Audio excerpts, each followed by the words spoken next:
ជំរាបសួរបងប្អូនទាំងអស់គ្នាថ្ងៃនេះខ្ញុំនឹងបង្ហាញអំពីរបៀបធ្វើនំចាក់ចុលរបស់ខ្មែរយើងចាមុននឹងយើងចាប់ផ្ដើមវីដេអូនេះសូមបងប្អូនជួយ Subscribe Channel YouTube របស់នាងខ្ញុំផងតោះអញ្ចឹងបងប្អូនយើងនាំគ្នាមកមើលគ្រឿងផ្សំនេះទាំងអស់គ្នាគ្រឿងផ្សំនេះមានដូចជា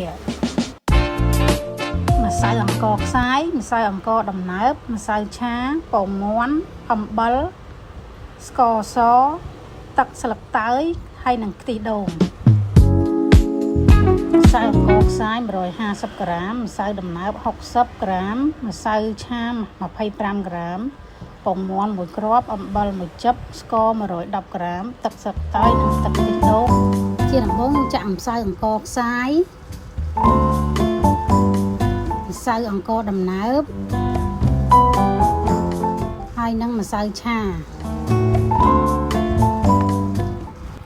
ចាបន្ទាប់មកយើងច្របល់ម្សៅចូលគ្នាឲ្យបានសព្វល្អ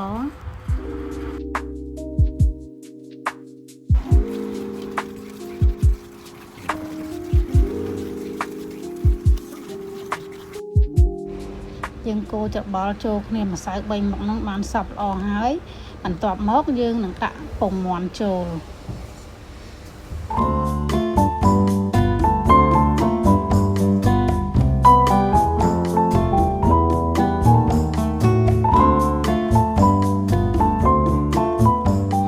ពេលដែលពងមាន់យើងបានបែកហើយយើងកូរបែកហើយអញ្ចឹងយើងអាចចាក់ទឹកស្លឹកតើយហ្នឹងចូលបន្តិចហើយបងប្អូនយើងមិនចាក់ចូលទាំងអស់ទេយើងចាក់ម្ដងបន្តិចម្ដងបន្តិច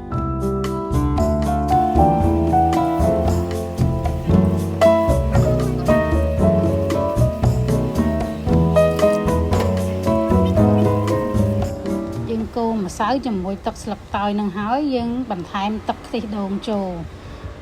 ហើយម្សៅយើងមិនអាចដាក់ឲ្យរាវពេកទេព្រោះអីយើងត្រូវថែមស្ករចូលទៅវានឹងម្សៅវានឹងអាចរាវជាងនឹងបន្តិចទៀត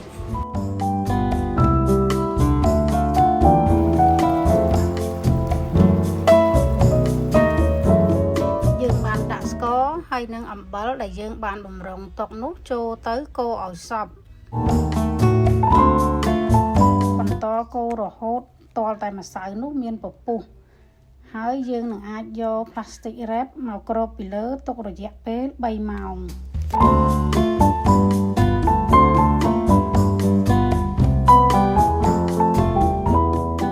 បន្ទាប់ពី3ម៉ោងក្រោយមកយើងនឹងអាចយកម្សៅនោះមកចាក់ធ្វើនំបានហើយ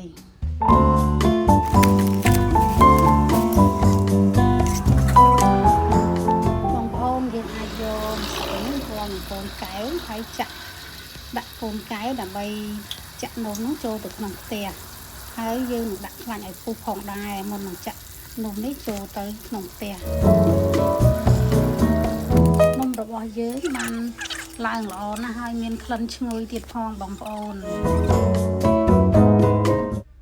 ឡើងក្រហមប៉ុណ្ណឹងនំយើងបានឆ្អិនល្អហើយ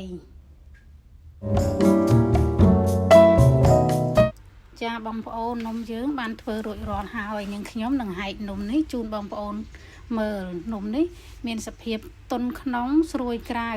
មានរសជាតិឈ្ងុយឆ្ងាញ់ណាស់បងប្អូន